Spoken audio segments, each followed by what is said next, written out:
Welcome you all to this 14th day of workshop on Satyarth Prakash. Today we are having as usual two speakers, Acharya Vishnu Mitra Vedarathi from Bijanur and Dr. Anand Kumar Sharma. But one of our speaker, Acharya Vishnu Mitra Vidyarthi, he is not available. He is ill and in the hospital. So uh, we would start with our second speaker, Professor Anand Kumar Sharma ji. And I invite Pandita Usha Devi Prasad from South Africa to introduce our today's speaker, Anand Kumar Sharma ji, and invite him for the talk. Pandita Usha Devi Prasad ji. Prem Namaste to one and all of you. It is my pleasure to introduce Professor Anand Kumar Sharma. Professor Anand Kumar Sharma has his education and training in accounting and finance from the Delhi School of Economics and Manchester Business School, UK. After serving for 6 years as at the top ranked commerce college, namely Sri Ram College of Commerce, Delhi University, he changed the gear to try his career in the Indian civil service.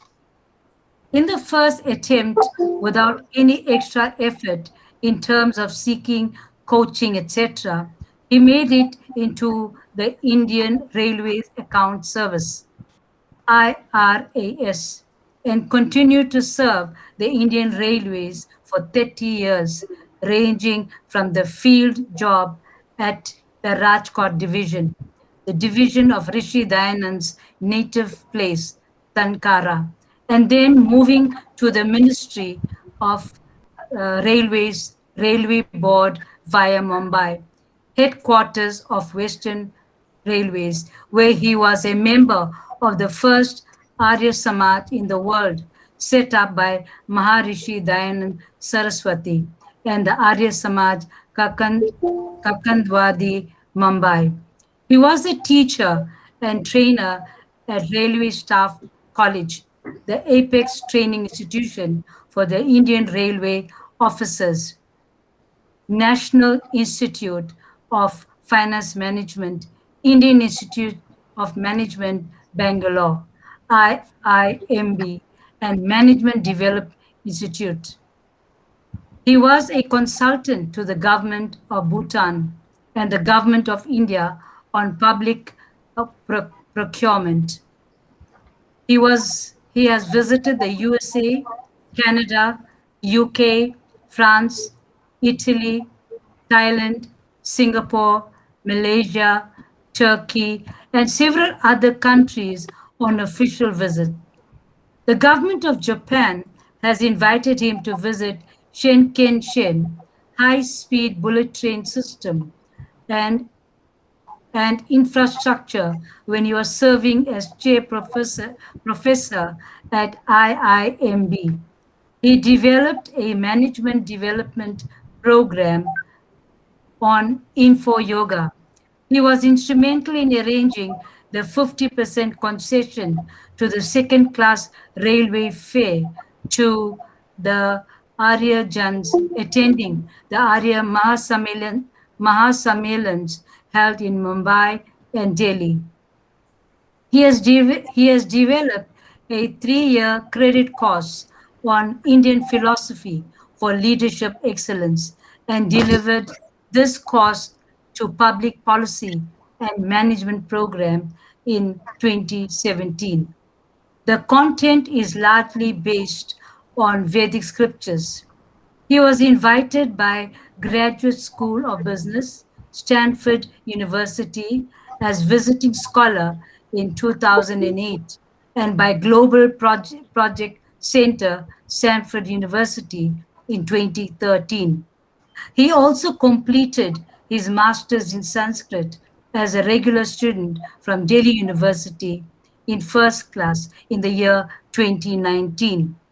Last year, Srimati Jini Devi Arya Ratna Pandit Rateram Sharma International Satyarath Prakash Competition 2020 was held jointly by Veda Gurukulam, Kerala, and Arya Samaj Sector 11, Dwarka, New Delhi, where Dr. Sharma, serving as Senior Vice President of this Arya Samaj, contributed in the successful conduct for the first ever Satyarath Prakash competition held in 16 languages in 14 countries of 6 continents.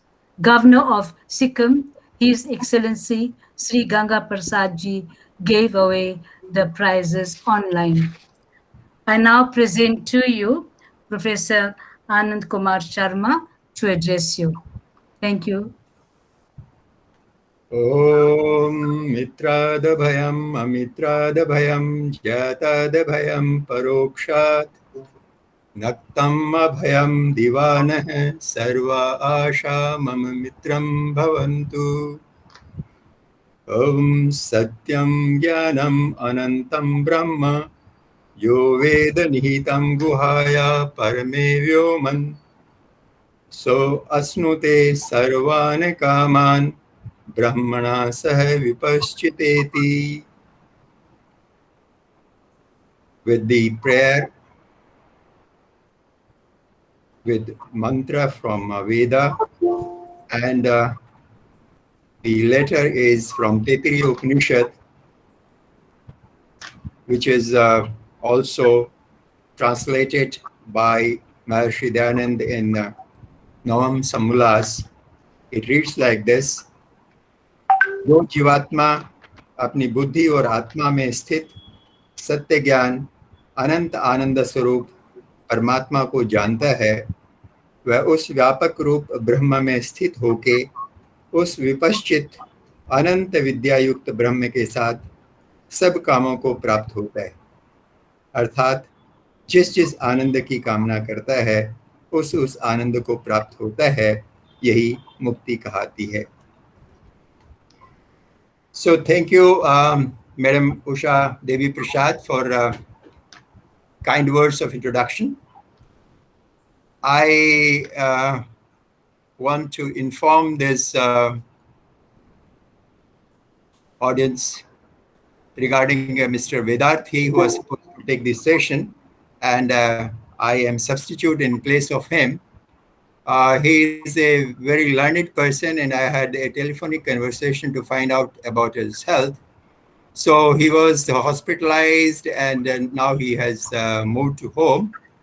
There was, some clotting of blood, but all the investigations suggest that there is no damage to any organ, and so it's a good news. He is recovering, and he is on a 1-month medication program. It's suggested by the doctors. Having shared that information, I want to thank the chair for giving me this opportunity, not only for giving this opportunity, but also giving me the flexibility. And the flexibility is like this, that he gave me the flexibility of choosing the chapter of Satyarth Prakash, which is, I gave my choice for the most favorite one. He has also given me a choice that today I can speak either in Hindi or English or in a mixed version. Now, I think most of the Arya Samaj people, they are familiar with Hindi.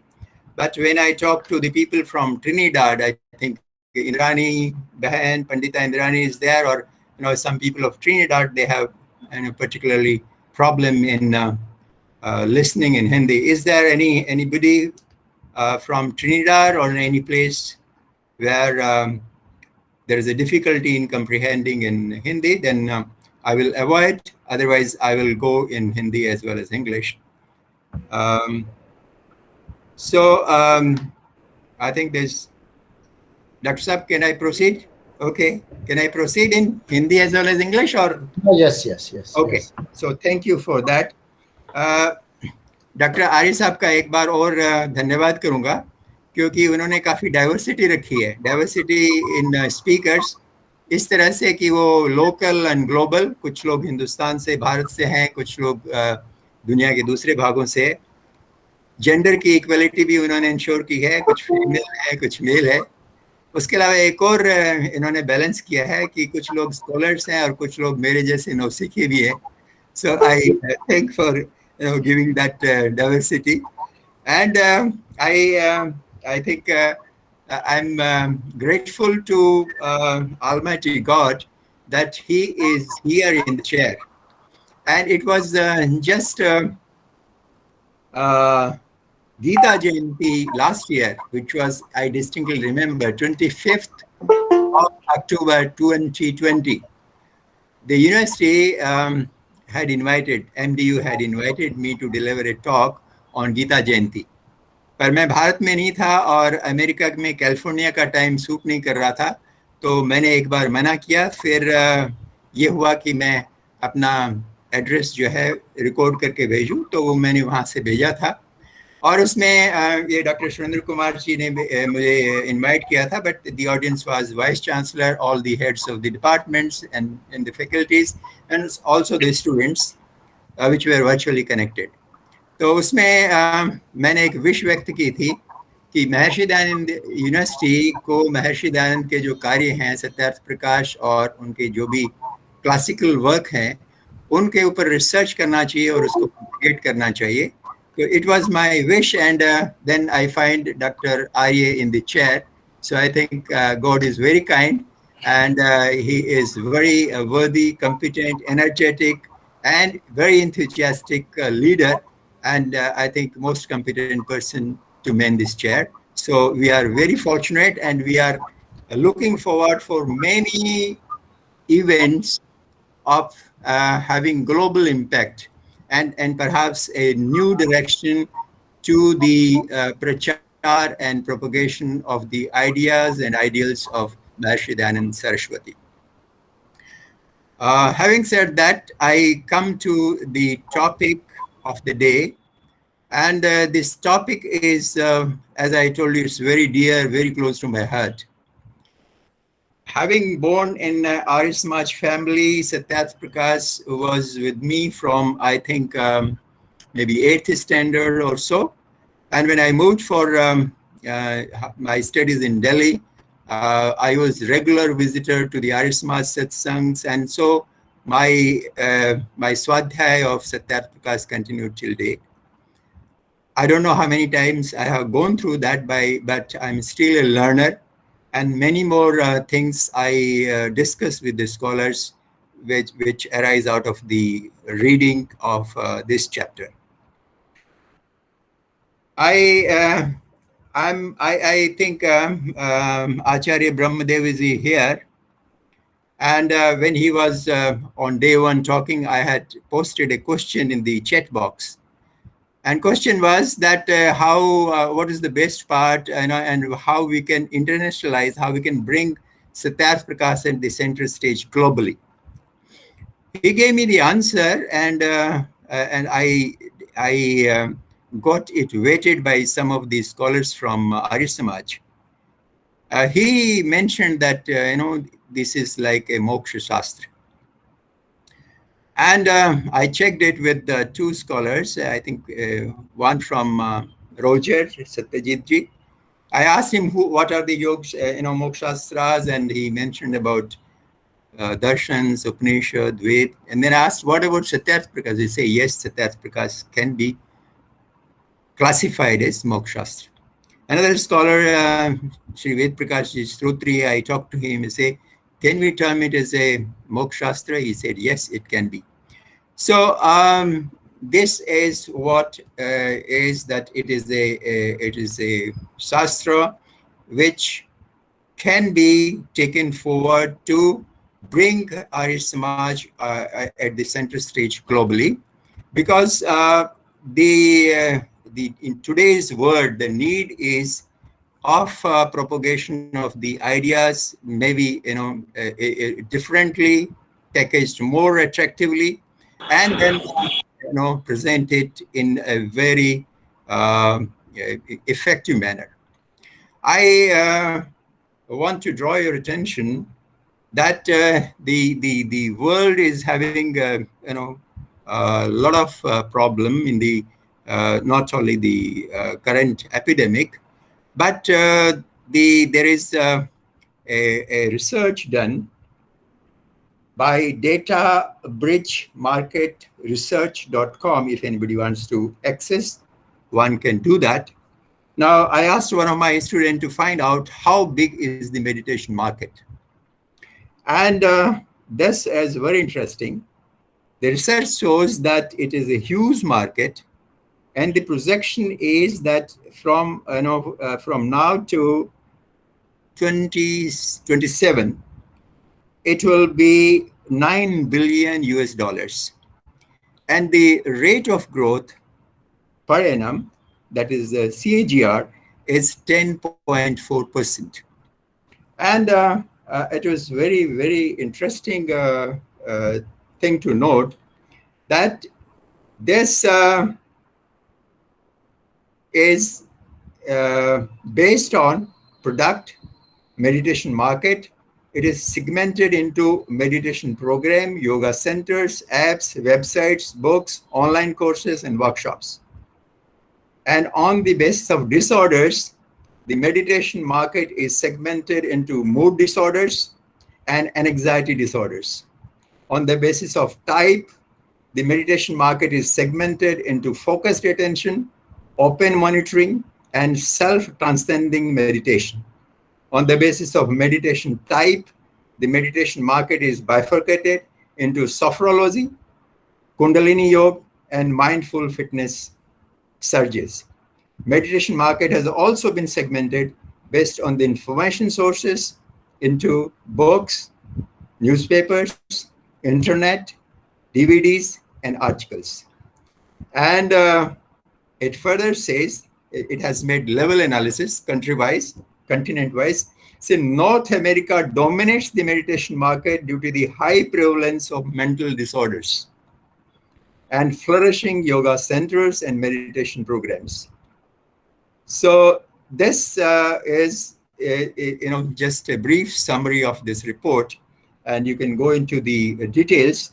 Now, the disorders are increasing, and I was just Googling. Every, I think, second, third person is having some problem of depression. So there is a huge opportunity for us if you look from this point of view. Now, I may be sounding that like a professor of finance and marketing, but there's a very important lesson for us. When we set up an Arya Samaj, our Arya Samaj unit is an expense center, not a revenue center. When other people open and start a mandir, it is a revenue center, not an expense center. Now, we have to have some source of financing our activities if you are thinking at a large scale. And perhaps this may be one area where we can make our activities self-sustaining, and we can have a source of revenue tied up with our program. So this was one, and this the marketing people have a very interesting slogan. They say attract, connect, and magnify. So you have to attract the people. You have not to sell just that I have a product and it's so good, it has distinct features. No, you have to attract them, get connected, and then sell your product, magnify whatever you want to say. So perhaps we have to think in these terms that this is a theme by which we can attract people, connect people, and then we can sell them our product. So, if again I take to the recourse to the basic economics, and there are three problems which every economy faces. That is what to produce, how to produce, and for whom to produce. If we decide that this is our product, then we have to also decide how that is the modalities, technology, and for whom. Now this is a great market. Almost whole of the world is the market. The world population now is 7.9 billion. Now I interact with the young people in US. So, and I talk for half an hour in summer camp on Vedic Gyan. So I was just mentioning that, the world population is 7 billion. So one child says, no, it is not. And I say, no, it may be fine. It is, you can check from Google. So there's a worldometer which says it is 7.9 and increasing every second. So if you take out 0.9 billion out, whether they are, too small for yoga, but I find in US schools now the kids are given training in mindfulness. That of course they are influenced more by Buddhist practices, but that's now accepted practice in schools in US. So if it is the market such a big and potential is such high, we can think of tapping this by propagating our idea as more authentic and more effective. Now, one great strength of Arya Samaj, and I will quote from a book written by a former Rashtriya Kavi. His name is Ramdhari Singh Dinkar. उन्होंने एक किताब लिखी है, उस किताब का title है संस्कृति के 4 अध्याय, और उन्होंने एक चैप्टर पूरा आर्य समाज पर लिखा है। उसमें वो लिखते हैं कि पश्चिम की आंधी को बुद्धि पूर्वक जवाब देने वाला जो आंदोलन था उसका नाम था Arya Samaj. Because anything which is against intellectual logic or argument, it was not accepted. So our strength is that we have very logical exposition, description of any issue, particularly on moksha, and this is that world, the most important property nowadays is what we call IPR, intellectual property right, and we have, I think many people say that Arya Samaj has got wonderful product, but their marketing is poor. So if the marketing is poor, I think we have to address that, and we have to capitalize on our intellectual property. So I come to the content of this Sammulas. And my version will be not the scholar's version. It will be a practitioner or a sadhak's or a learner's perspective. Now, when I addressed on Gita Jayanti, my perspective of Gita was also of a teacher and a student. And I had given an academic perception of my understanding of Gita. Now, I'll talk that as a practitioner or as a sadhak, if I approach this Sammulas, तो मैं किस तरह से इस समलास की का अध्ययन करता हूँ, स्टडी करता हूँ, और मेरे लिए इसमें क्या है, और इसको मैं हर आदमी के लिए इसको कैसे इसका उपयोग कर सकता हूँ या इसका दूसरों को मैं कन्विंस कर सकता हूँ.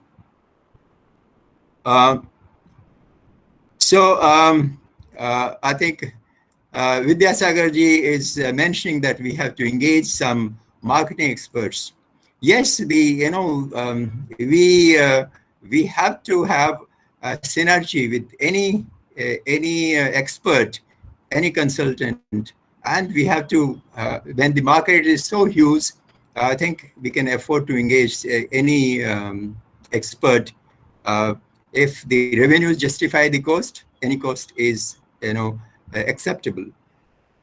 So I was coming to this, that I have my own understanding of moving through this chapter. So there are 2 aspects. One is philosophical aspect, And I think for that we have the best person available today as the chair.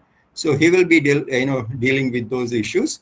Though I have gone into that, but I think my meat of the my part will be more little practice oriented. And those issues, if time permits, I can briefly touch later on. But I have many things to share with you, and I am eagerly and excitedly waiting to come to those points one by one. So first thing I'm starting is why Mukti? Now the words, the words like, which are used in the English translation of Evan Siddharth Prakash, like freedom or emancipation, I think no word is really, 100% equivalent of the word mukti. So I'll be using mukti. So why one should go for mukti? So all these shastras say, and even Swami Dayananda at the end quotes the Sankhya Sutra, that दुखों से नितांत निवृत्ति, उसके लिए ये मुक्ति का प्रयोजन है. मुक्ति है ताकि you are free from all sufferings.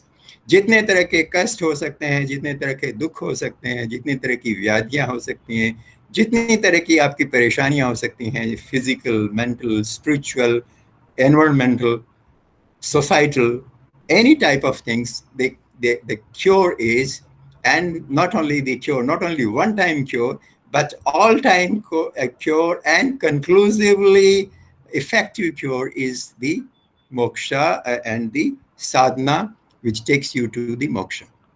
So, but if you go that more, if you go with this, though if you go a little deeper, but that is only those people who have already interest on this.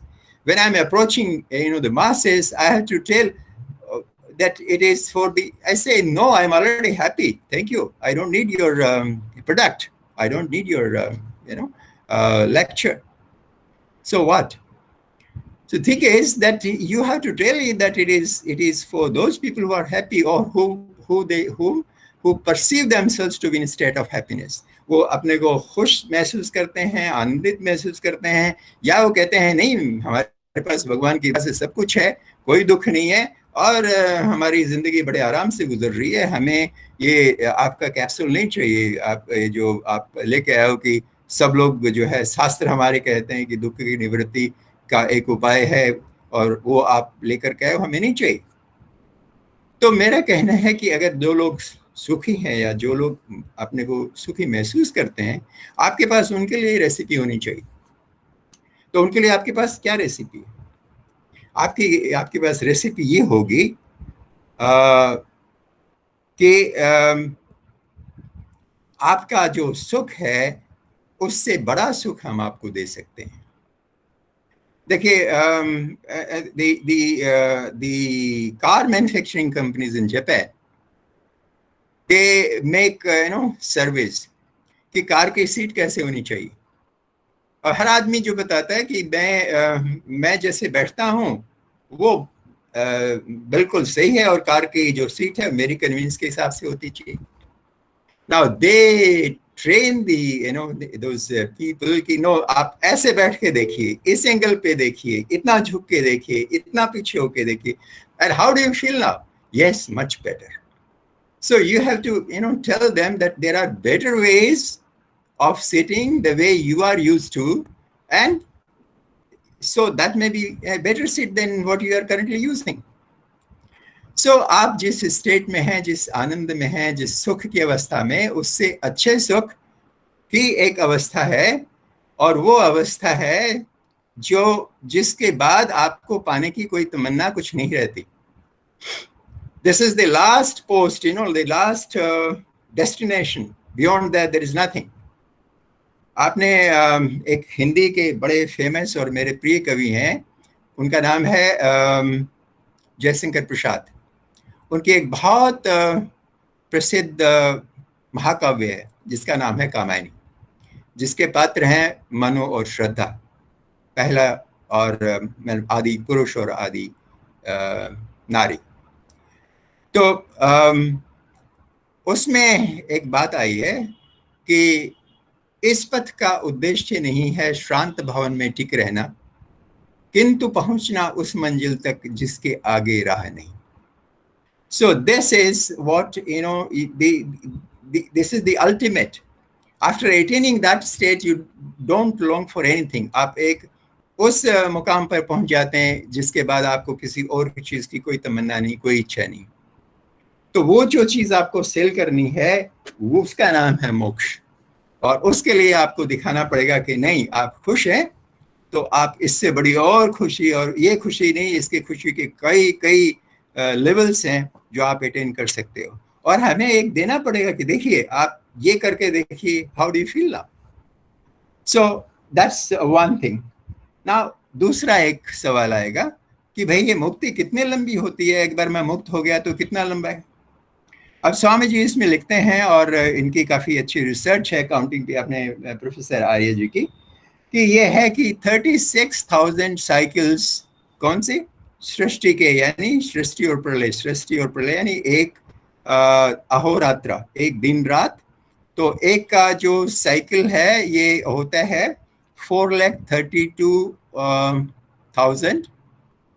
So 4,32,000 plus 4,32,000 crores is equal to 684. Now 684,000 multiplied by 36,000. Oh, so no, I don't want such a period, such a long period of mukti. भाई क्यों? अरे भाई इतना बड़ा period boring नहीं हो जाएगा? So I had also this question कि भाई मुक्ति में इतना लंबा समय है कि आदमी जो मुक्त है आत्मा वो बोर नहीं होती. तो बड़ी इसकी बड़ी इंटरेस्टिंग व्याख्या मुझे मिली. और ये कि जो आनंद है उस अवस्था का है, वो आनंद हमेशा नित्य नवीन आनंद है. उस आनंद में बोरियत नहीं है, उसका उसमें कोई आपको आप उससे थक जाएं ऐसी कोई बात नहीं है. जो लोग थोड़ा सा ध्यान में बैठते हैं और इस चीज को महसूस कर सकते हैं कि हम आज की मेडिटेशन में बैठे तो हमने ईश्वर के साथ बैठे, तो जिस तरह का आनंद हमें कल था, आज उस ध्यान का आनंद अलग है, और कल उसका ध्यान का आनंद अलग होगा. और ईश्वर जो अनंत है, जिसकी सारी शक्तियां अनंत है, जिसका एक गुण आनंद है, सत्य चित्त के बाद आनंद है, उसका आनंद जो है वो नित्य नवीन है. और उस नवीनता को आप पा करके कभी बोर नहीं हो सकते.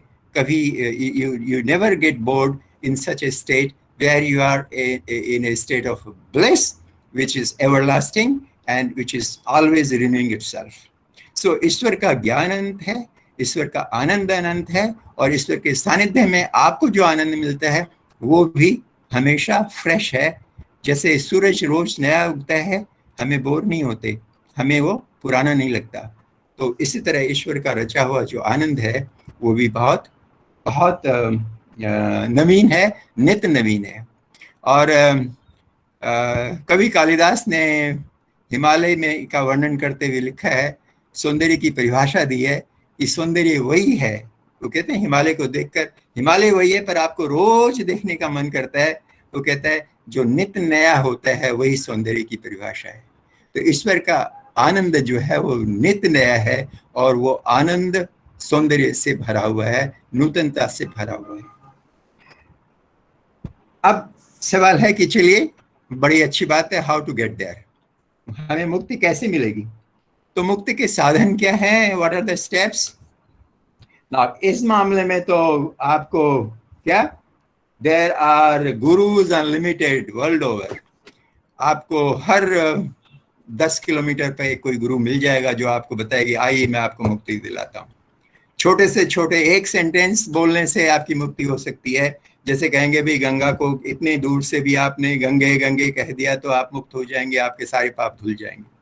उनसे लेकर के विपस्सना और कहाँ का कि कितनी तरह की वैरायटी हो सकती है. And all the gurus they have this कि उनका ये काम कर दिया तो आप मुक्त हो गए. तो इसमें हम उनके पास नहीं जा रहे, हम ऋषि दयानंद के पास आते हैं. तो उसमें भी आप देखेंगे कि ऋषि दयानंद की कई किताबों में उन्होंने इसको कई तरह से डिस्क्राइब किया है। आर्यविश्व रत्नमाला में इसका जिक्र है, स्वमंतव्य अमंतव्य प्रकाश में है, नवे समोल्लास में तो है ही, और इसके अलावा ऋग्वेद भाष्य भूमिका के उपासना विषय में है, और वेद के भाष्यों में ये कई कई जगह पर काफी इसका वर्णन है। पर हम चूंकि इस समोल्लास की बात कर रहे हैं तो we will focus only on कि what are the steps which have been suggested by Swami Dayanand Saraswati for the mukti. So इसमें जो आप पढ़ेंगे तो पहला विवेक है, दूसरा वैराग्य है, फिर तीसरा सटक संपत्ति है, चौथा मुमुक्षत्व है, उसके बाद दो चीजों का और वर्णन है। ना मुमुक्षत्व तक की जो स्टेज है वो एक कैटेगरी है, वो एक कैटेगरी है that these are 4 steps which make you eligible for the मोक्ष मार्ग। विवेक का जो है हमारा जितने जो दर्शन हैं उन सारे दर्शनों का एक ही पर्पस है, दैट इज विवेक। और जब आपकी विवेक ख्याति हो जाती है तो फिर आपका मुक्ति का मार्ग निकट है। तो ये विवेक क्या है? डिस्क्रिमिनेटरी नॉलेज है, that you can discriminate between धर्म एंड अधर्म, पाप एंड पुण्य, ग्राह्य एंड त्याज्य, करणीय या न करणीय। So this is what we call vivek. Now in this vivek, Swamiji has described number of things. उन्होंने जिक्र किया है शरीर का, 3 तरह के शरीर, एक चौथा शरीर जो है तुरीय भी बताया,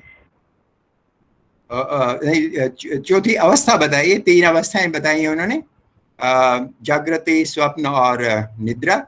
और चतुर्य का जो संस्कृत में तुरीय हो जाता है, 4th स्टेट है वो तुरीय अवस्था है। और इसके अलावा 5 कोश बताए हैं। अब वो उसका मेन पर्पज है, जैसे मैंने कहा, विवेक का जो है मेन उद्देश्य है कि आप डिस्क्रिमिनेट कर सके। तो यहाँ डिस्क्रिमिनेट आपको करना है कि आपका शरीर चाहे वो क्या ग्रॉस है या सटल है या कॉजल है, सूक्ष्म है, स्थूल है, या स्थूल सूक्ष्म कारण शरीर है, वो आपको या आपकी कोई अवस्था है या आपका कोई भी कोश है, ये सारी चीजें आपका जो सोल है, आपकी आत्मा है, जीवात्मा है, उससे भिन्न है। You have not to mix up the two or anything, yourself with either body of any form, your soul with any of the state, the sleep, the dreaming stage, and the what you call it, the sleep, awake, and dream stage, and the 4th, which is for the samadhi, and the koshas. Now, I'm not going into detail because I don't know how much time I'm left with. Yes, Dr. Sahab, how much time I have? तक बोल सकते हैं, अभी है आपके पास 23 minutes हैं। 23 minutes हैं, okay. 25 minutes, कोई प्रॉब्लम नहीं, आप ले लीजिए टाइम। अच्छा, ठीक है। So then fine, thank you. So ये जो स्टेजेस हैं, और इसका मुझे बड़ा अच्छा डिस्क्रिप्शन मिला नारायण स्वामी जी के, हमारे जो महात्मा नारायण स्वामी जी थे, जो सार्वदेशिक सभा के प्रधान भी रहे और बहुत त्यागी तपस्वी है। उन्होंने आत्मदर्शन के अलावा मृत्यु और प्रलोक और उपनिषदों पर बहुत बढ़िया व्याख्या लिखी है, इंग्लिश में भी है उनकी। तो वो उनकी आत्मदर्शन जो पुस्तक है, उसके एंड में 4-5 पेजेस में उन्होंने ब्यूटीफुली इसको डिस्क्राइब किया है। उसका मैं एसेंस बता रहा हूँ। उन्होंने रिलेट किया है इन कोशों को और ये अवस्थाओं को, पर मुख्य बात उन्होंने एक चीज लिखी है, वो कि जब आप जागृति से स्वप्न में जाते हो, स्वप्न से निद्रा में जाते हो, तो एक एक चीज छूटती जाती है आपकी। पहले आपकी इंद्रियों का कांटेक्ट बाहर के वर्ल्ड से था जागृत में, फिर जैसे ही वो कांटेक्ट कम हुआ आप स्वप्न में हुए, फिर जो मन का कांटेक्ट यहाँ पर चल रहा था वो भी कम हुआ तो आप निद्रा में आ गए।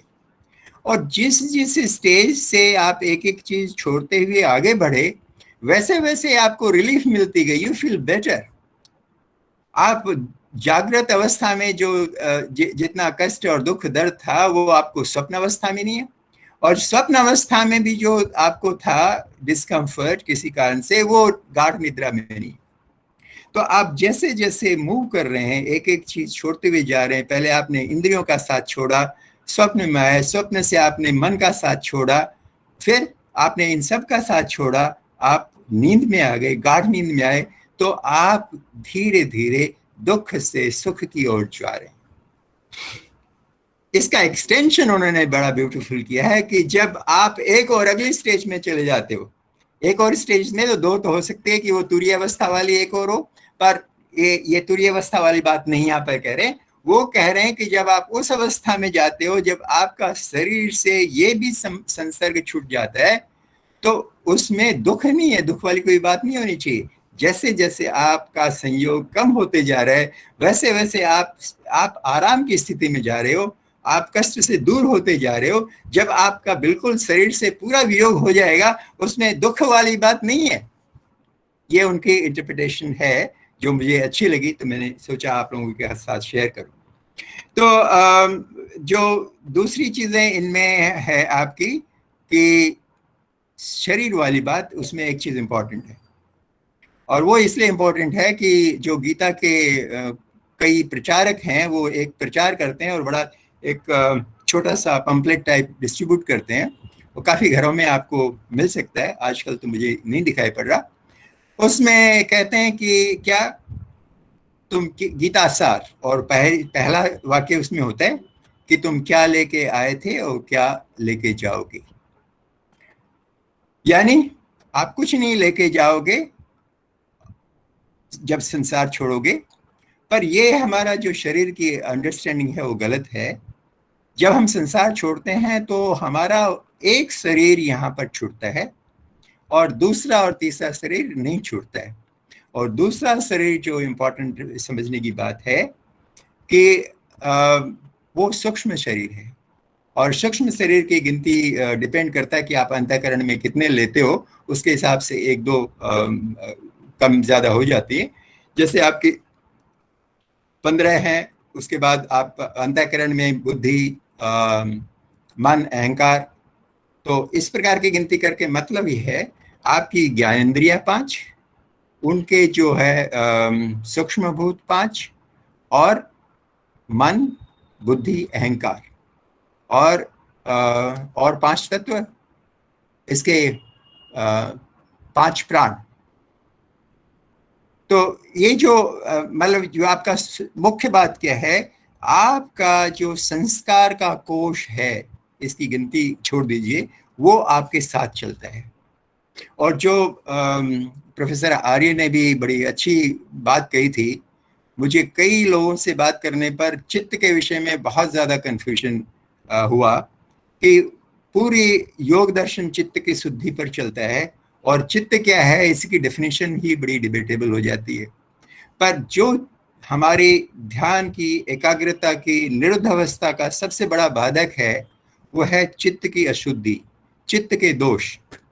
और वो जो संस्कार हैं वो हमारा चित्त के पार्ट हैं, क्योंकि चित्त की वृत्तियां जो हैं, चित्त का व्यापार उन्हीं संस्कारों से संचालित होता है। तो वो जो आपके संस्कार हैं वो आपके साथ अगले जन्म में या तब तक साथ रहेंगे जब तक आप मुक्त नहीं होंगे।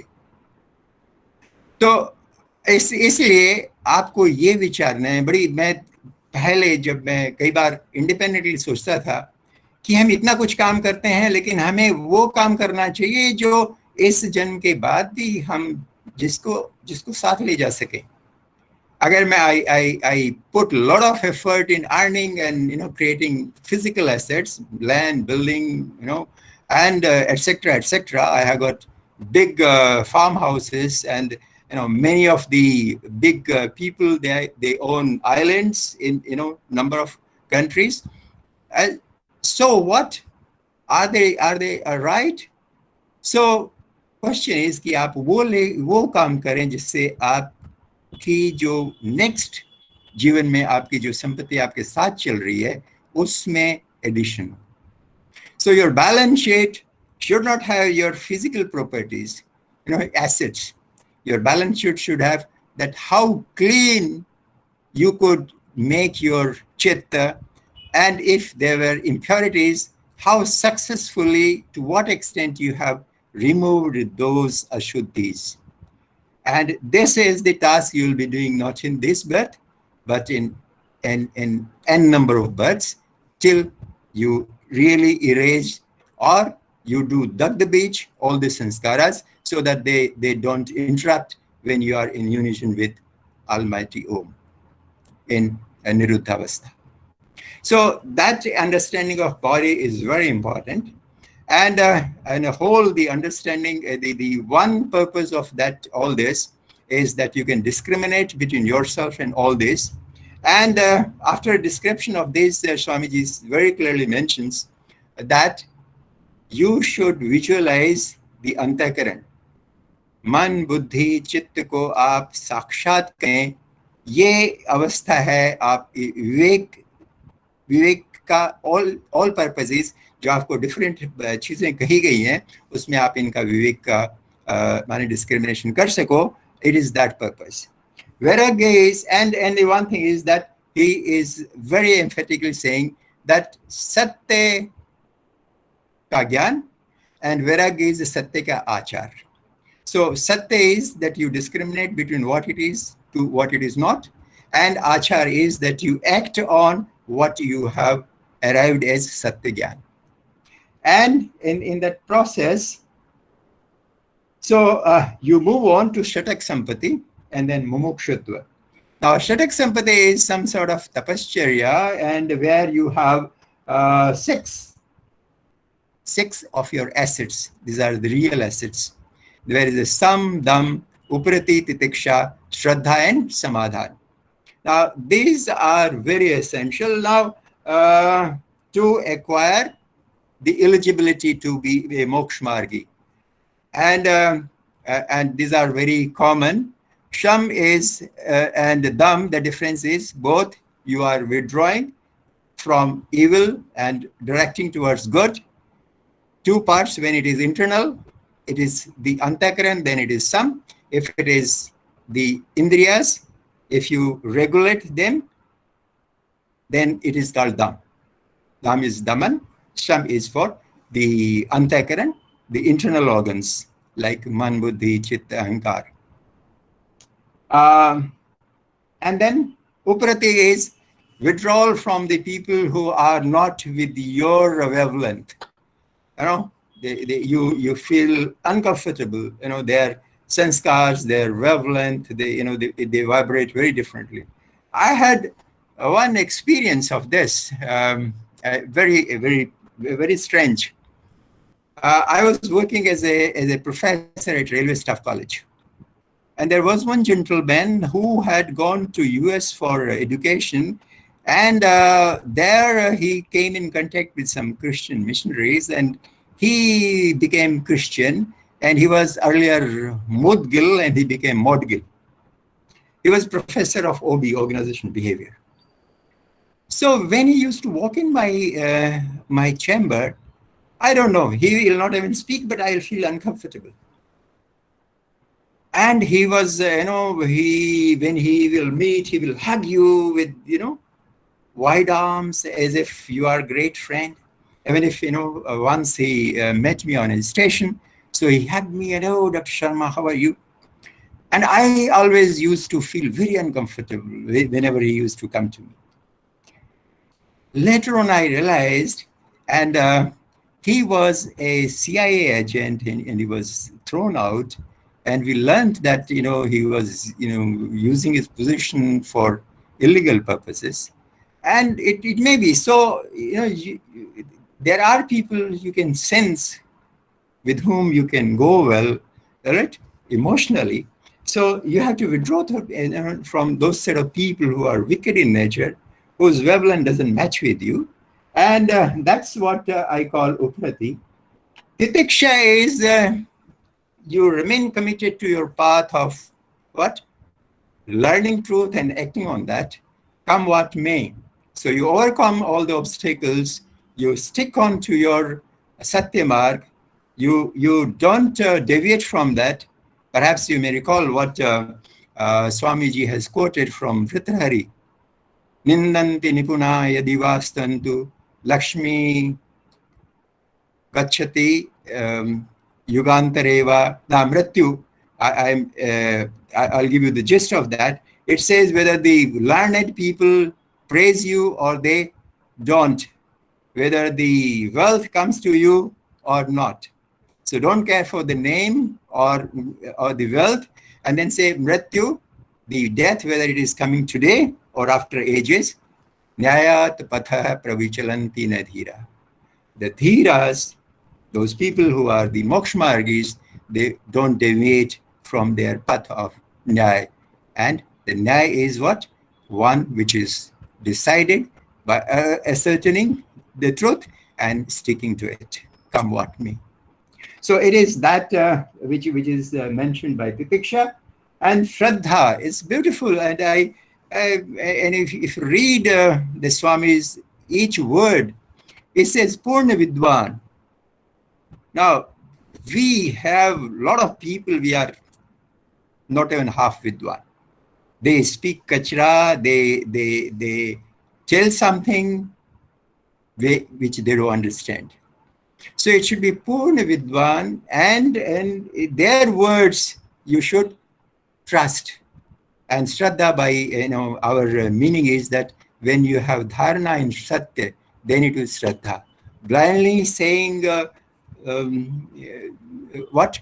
That Guru Vachan Brahma Vakya, that is not Shraddha. You can't have Shraddha without having a content, 100% content of truth. If it is mixed and you are acting on that, you are not Shraddhalu, you are making mockery of Shraddha, you are Ashraddhalu and not eligible to tread the path of moksha. And the samadhan is concentration, ekagrata. And ekagrata is a beautiful virtue. I think you can make hundreds of training programs for different levels, right from kids to the middle, the students of say primary, secondary, college, universities, and the concentration is such a beautiful thing to have, because and whole of the Siv Sankalp Sukta, it gives you keys when many things you can develop, and you can unlock unlimited power of mind by this key of ekagrata.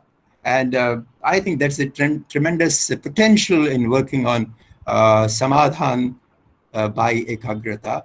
And I have requested, I have heard the Vidyarthiji when he was delivering talk on the program organized by Arya Samaj of Nepal, Kathmandu. And I was in California. I heard his speech, and he had given, he talked about avdhan. Avdhan is that savdhan, attention. And his discourse was so beautiful. I immediately contacted him and said that you have to write a book for this only for the children, how we can develop this capability, this potentiality which is hidden in dhyan, in concentration. And I think he is working, but because of his ill health, he's not progressing well. I also told him, don't worry about all that. You should not get tense because of the target which I had just given to him. But he will be writing someday. But this is a potential area where a lot of work, a lot of research can be done. And I think it is untapped area. And the fourth is mumukshatva. Now, mumukshata is what? Intense desire. And the intense desire, Swamiji describes that a hungry person desires only for food. A thirsty person desires only for water, nothing else. And so if you make a person drown in water, what he will wish for? He just wants to come out and have oxygen. So it is that intense desire which is mukshatva. And after that, he talks about another area which has a tremendous amount of potential for research, and that is, he talks about being a Trigunatit. And that may be one, there are three gunas, I need not elaborate.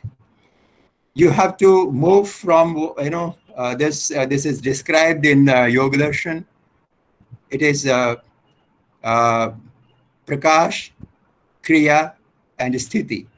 That is, Prakash is for Sattva, Kriya is for Rajas, and Sthiti is for Tamas.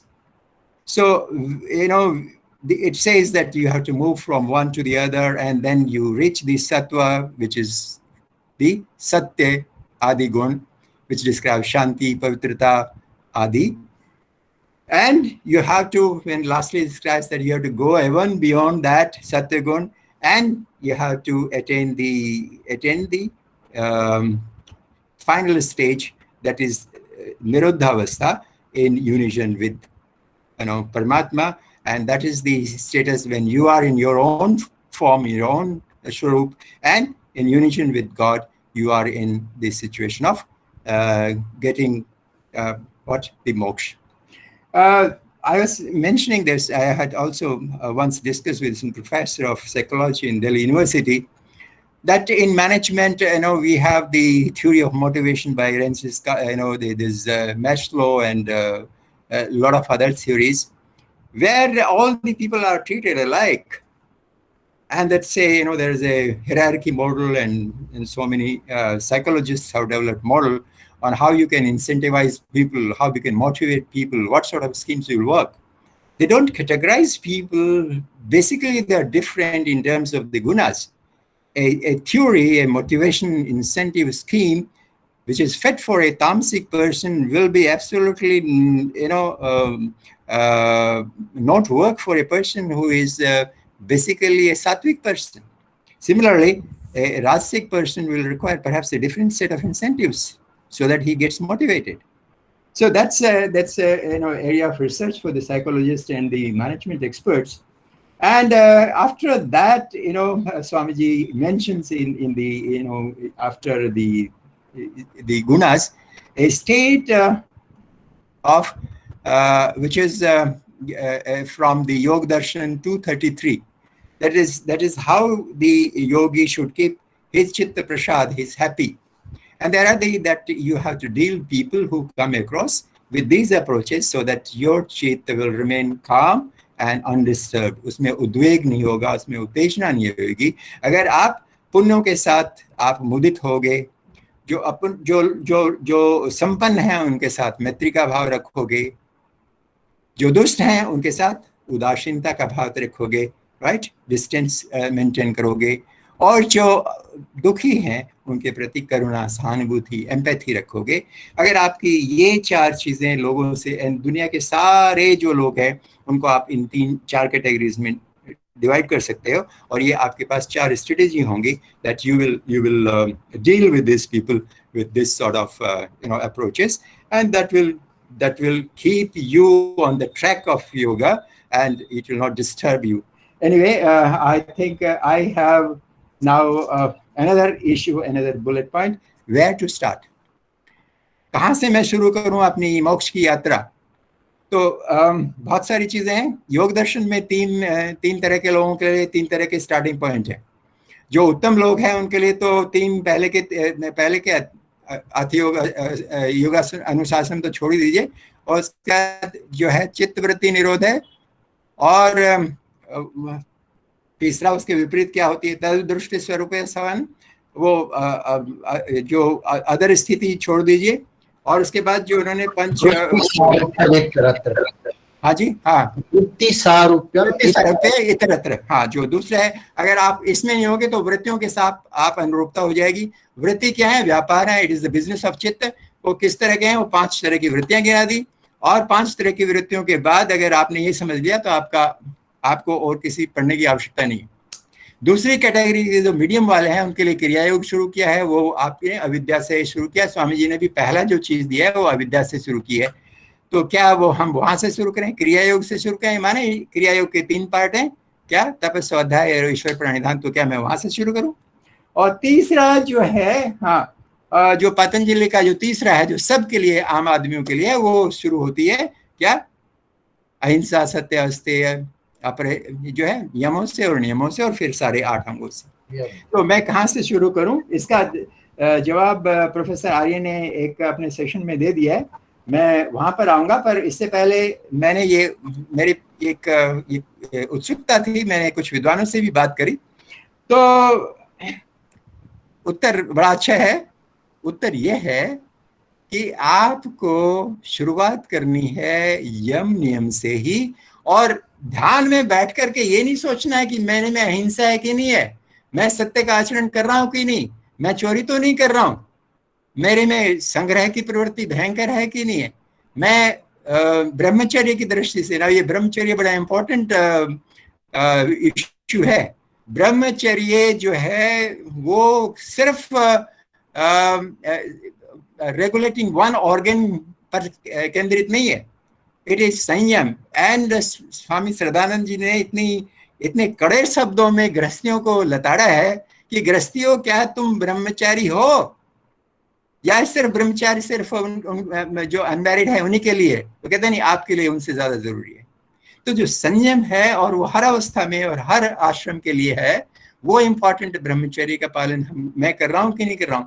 ये आपको ध्यान में बैठ करके सोचने की नहीं, ये शुरुआत नहीं है। व्यवहार से आपका दिन भर का 8 घंटे का 10 घंटे का जो व्यवहार हुआ है इससे पहले, या आप करने वाले हो, अगर सुबह आप ध्यान में बैठे हो, तो क्या आप इन चीजों का पालन अपने व्यवहार में कर रहे हो? तो answer is that you have to start with yama and niyama, योगांग, but in your daily routine life, not in while you are in state of meditation कि मैं 2 घंटे तक ध्यान में बैठूंगा। ठीक है, आप 5 घंटे ध्यान में बैठ लो, आप 8 घंटे की समाधि लगा लो, अगर आपने व्यवहार में इनका आचरण नहीं किया, आप कभी ध्यान की आप निरुद्ध अवस्था में पहुंच ही नहीं सकते, ये guarantee.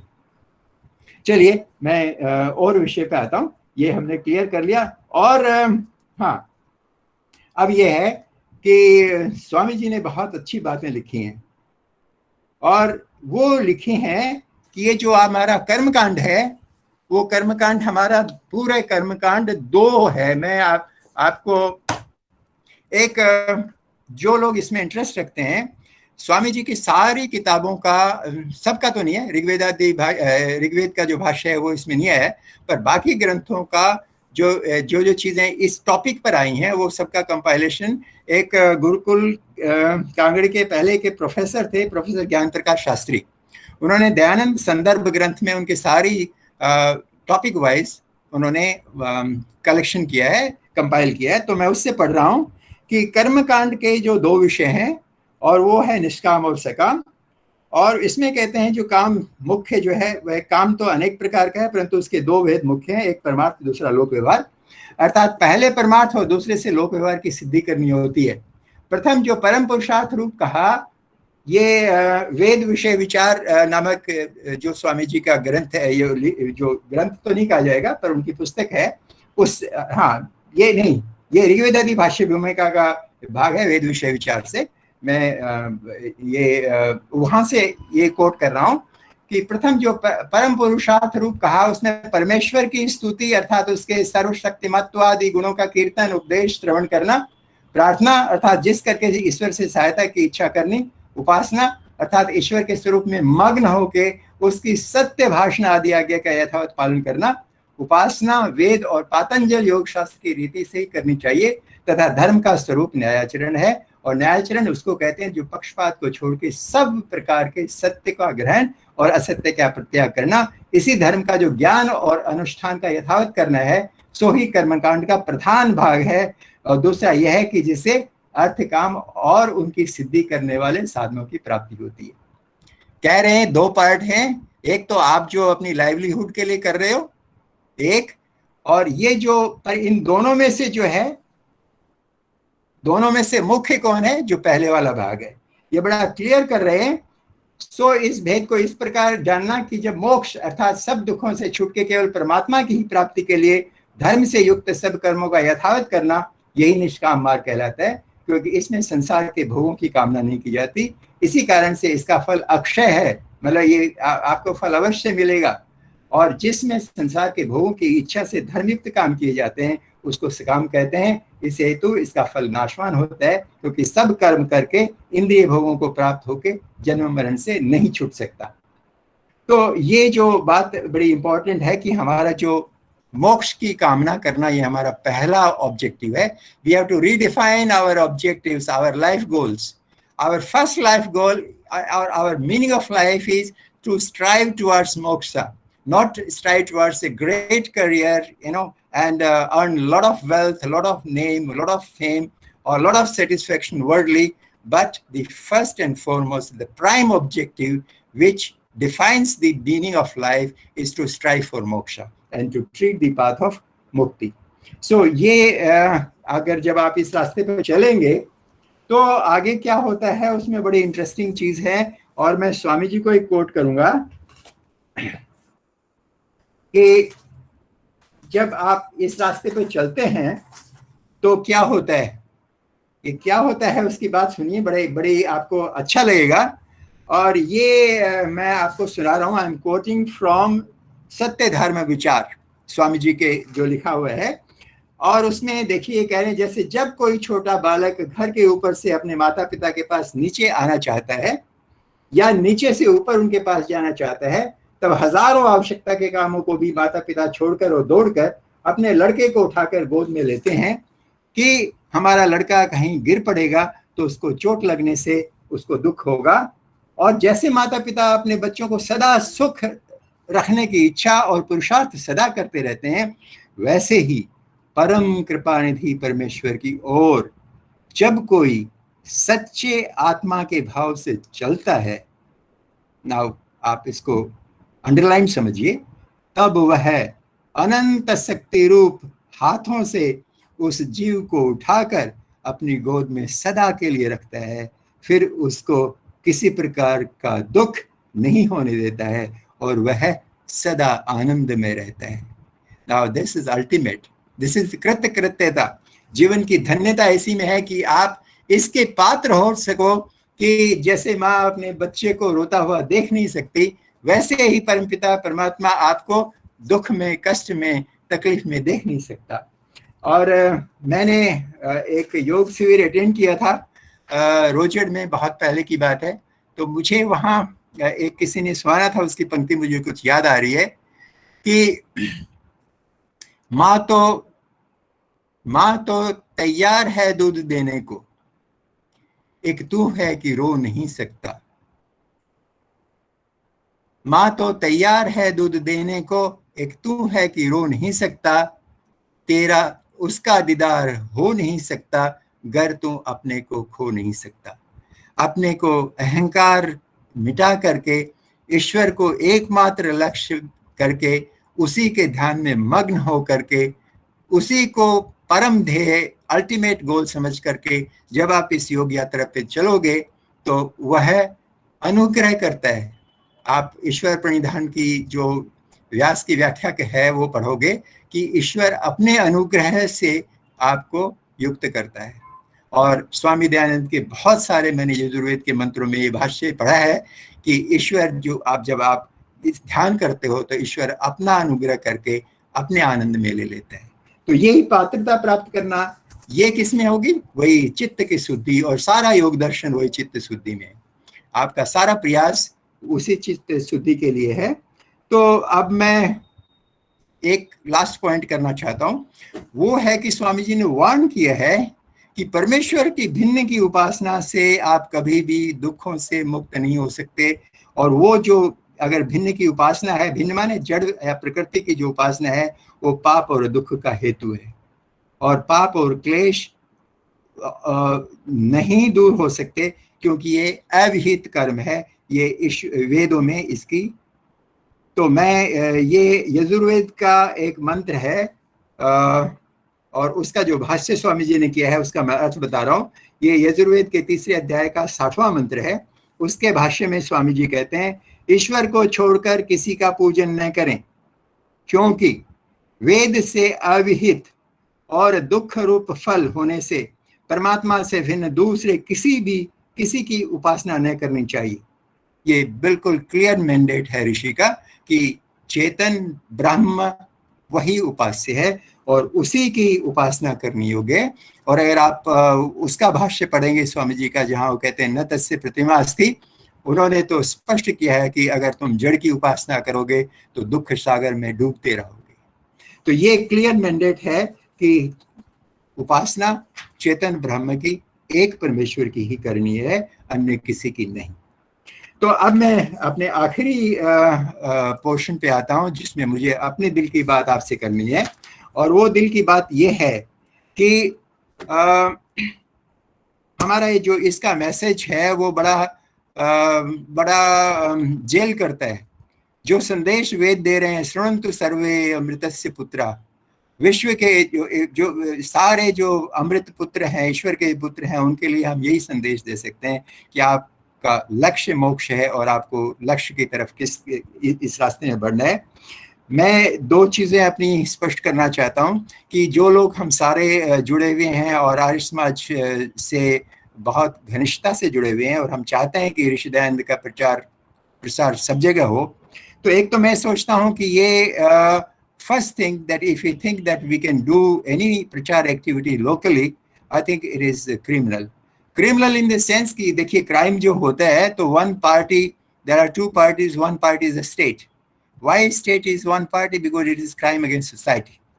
And I'm saying that if we are limiting the prachar of Rishi Dayanand's work to a limited area, we are criminal in the sense that we are preventing the society from gaining from that knowledge. And it is, I think, the society is harmed by our limited vision of prachar doing locally. So any prachar activity has to be global, and it has to aim at a very, very wide audience. And the activity like this is the example of that type of activity, that type of approach. And the other thing is that don't expect that people will come to you. They will come to Arya Samaj and attend the weekly satsang, and you will do a lecture, a discourse by some Vidwan, and they will go away with the whatever he says. No. Now you can reach their home. You have to reach there, where you can, talk in their comfort zone. So with technology, you have to change your approach. I can reach, I will, I teach, some children every day from here, and they all are in, different parts of states. So it is not, it is unfair that you expect people that we measure effectiveness of our prachar with number of people who are attending our weekly satsang or our Varsik Utsav. I think we have to change our mindset. And there is a mantra. The meaning of that is that the world is like a river. That river is full of stones, and there is a current, and we have to cross it. And the way suggested by Ved mantra is that hold on to the hands of each other, and you will be able to cross it.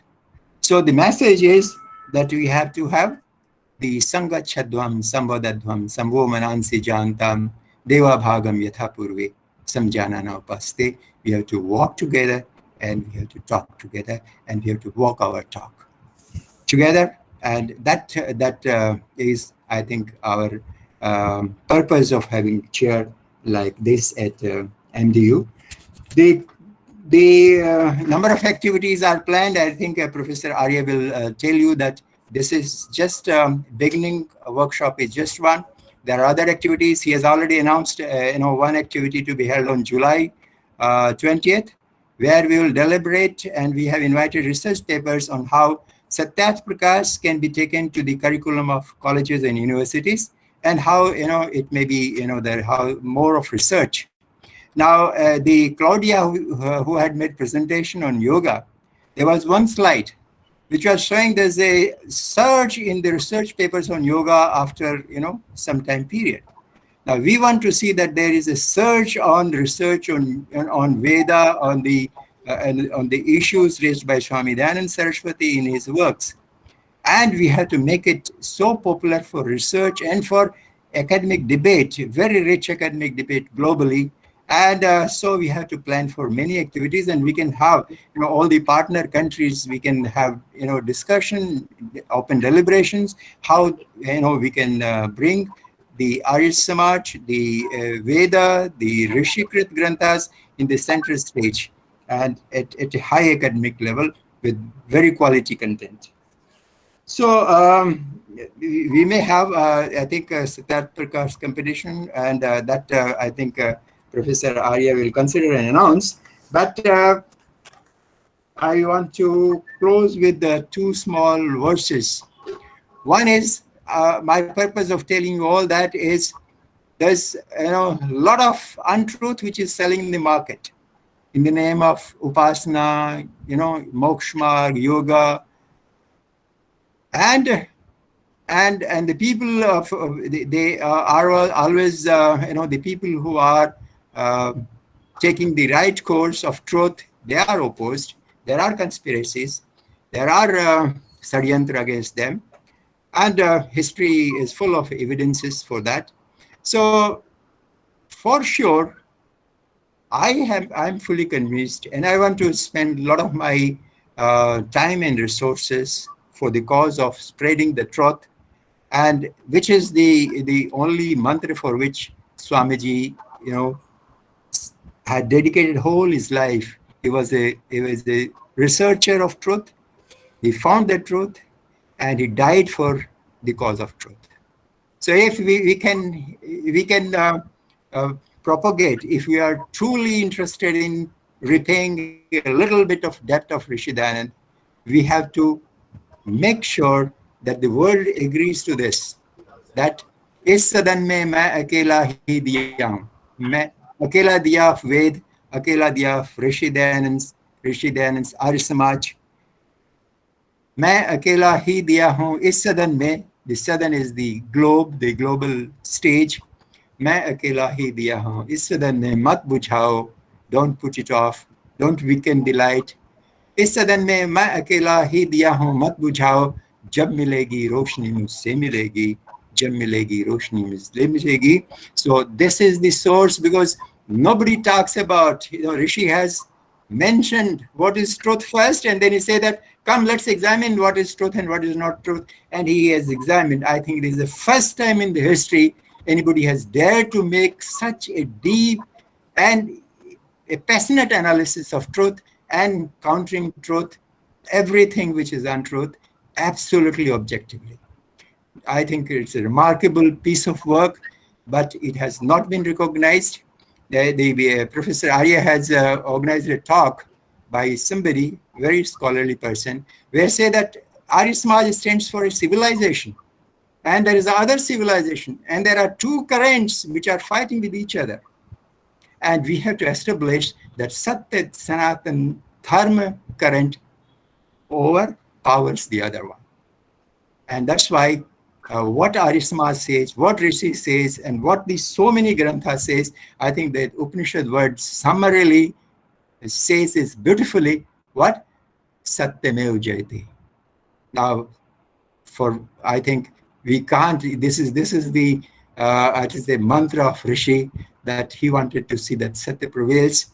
But if he comes today, I think he'll be a very unhappy person, because having given such a masterpiece like Siddharth Prakash and Vedabhashya, we the followers, we the disciples of Rishi, have not done justice to his work. And I think this is the time that we think seriously and dedicate ourselves to justify his sacrifice for truth. And so this message we should take to all the people who are like-minded, and let's come on a common platform. This Professor Arya is very competent to lead us and organize things which have international repercussions, international recognition, and it becomes an international movement. I'm firm that our next strategy will be through the classes, the classrooms, the knowledge, and we have to create the knowledge, and we have to disseminate the knowledge, and we have to establish the knowledge that the truth will never get defeated. दे में भी कहते हैं अंधेर हो सकती है, नहीं देर हो सकती है पर अंधेर नहीं हो सकती। The darkness has to give way to the light. सूरज के पास कितना ही बादल घने हो पर सूरज की चमक को बहुत देर तक वो आच्छादित नहीं रह सकते। वेद का सूर्य, आर्य समाज का सूर्य पूरे विश्व में प्रकाशित हो, दीप्यमान हो, ये मेरी कामना है। और आप सबसे प्रार्थना है कि आप इस यज्ञ में जितना सामर्थ्य हो, जिस प्रकार के हविष दे सकते हो वो आप जरूर दें और हम होंगे कामयाब एक दिन। और वेद का जो दीप है हम सब के प्रयास से जलता रहेगा, ज्यादा ताकत से, ज्यादा उजाले से, ज्यादा धरती के क्षेत्र को प्रकाशित करने की क्षमता के साथ। मैं इन शब्दों के साथ आप सब लोगों का धन्यवाद करता हूं। मैंने अपने दिल की बात कही और प्रोफेसर रवि आर्य जी ने मुझे समय दिया, अवसर दिया, इसके लिए मैं धन्यवाद करता हूं। और देश और विदेश के जितने भी लोग सुन रहे हैं और उनका भी बहुत हृदय से आभार व्यक्त करता हूं। नमस्ते, पुनः धन्यवाद। Thank you, Professor Anand Sharma ji. You have given a very illuminating lecture based upon your experiences. You shared your experiences with what Swami Dayanand had said, and it was very, I think, productive, and it is also going to draw a future line of action, what you have talked about. And certainly, I think we will get a new light from this lecture, and just to make a future plan of our actions, and we will certainly proceed in that direction. So now this session is going to end, and I'm going to thank again to Professor Anand Sharma ji